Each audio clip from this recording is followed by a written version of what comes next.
successful jump.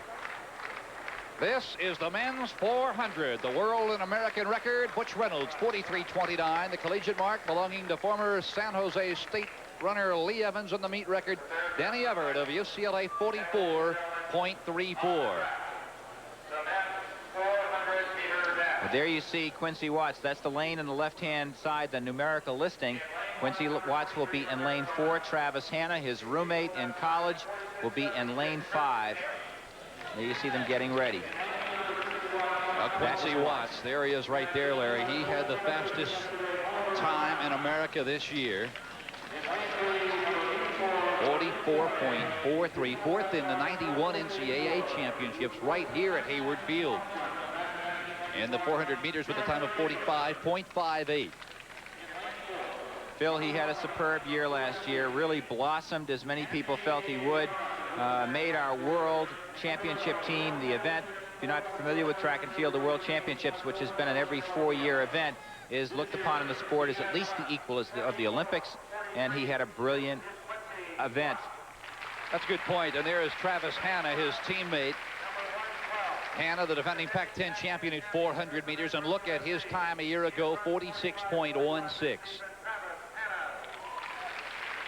So Hanna and Watts,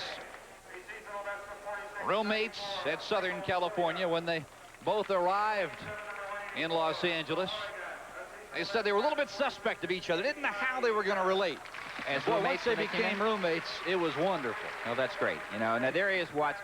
We talked about why he might be a superstar in the open of the show. At the World Championships in the 4x400 meters for the United States, that man ran 43.4 seconds, as fast as any human being has run. I'm not sure if there's ever been a faster split in history, and it reflected the man's talent. Asked him yesterday, Larry, why'd you pick Southern California when they've been going through the down times since the late 70s? He said, you know why? Because they recruited the top 3 runners in America the year I was recruited. Travis Hanna, the top quarter miler. Ron Copeland, tops at 110-meter hurdles. And Tony Miller, the sprinter, now at UCLA. They were all committed to Southern California. He wanted to be part of returning the dynasty. The starter down there did not like what he saw somebody about ready to move, and so they have, in effect, brought the athletes up, and they will walk back to their blocks and get settled in again.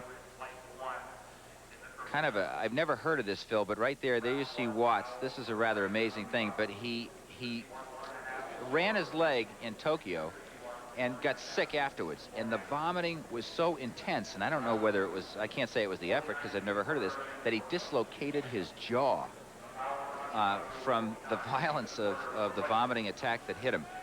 6'2", 195 pounds of power. He is the quintessential potential athlete of speed and strength, and you need that type of power at 400 meters. Larry, through the mid to late 70s, Southern California is so dominant in track. What has happened since?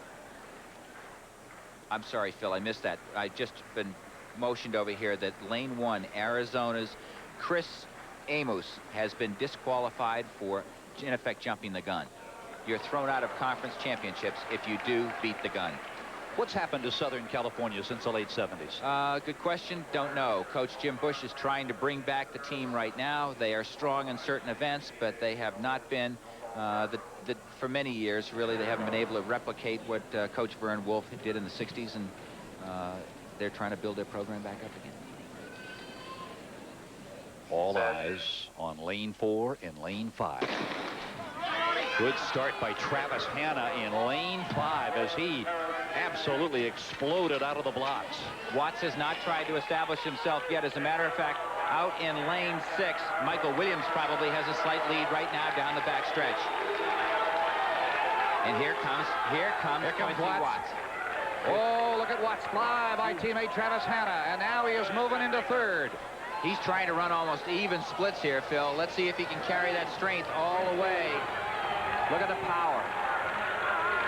Quincy Watts into the main straightaway as he heads down in front of this roaring grandstand at Hayward Field. Quincy Watts, just look at this margin of victory. Forget the fact that he won. Look at the margin. Unofficially 45.03. Excellent time on a day where it's fairly windy down that backstretch. Perfect conditions, of course, would be no wind for a one-lap oval race of this nature.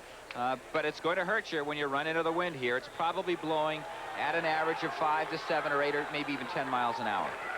Excellent time, though. He chose to run easily, and then once he got beyond most of that wind, tried to maintain a strong, solid pace throughout.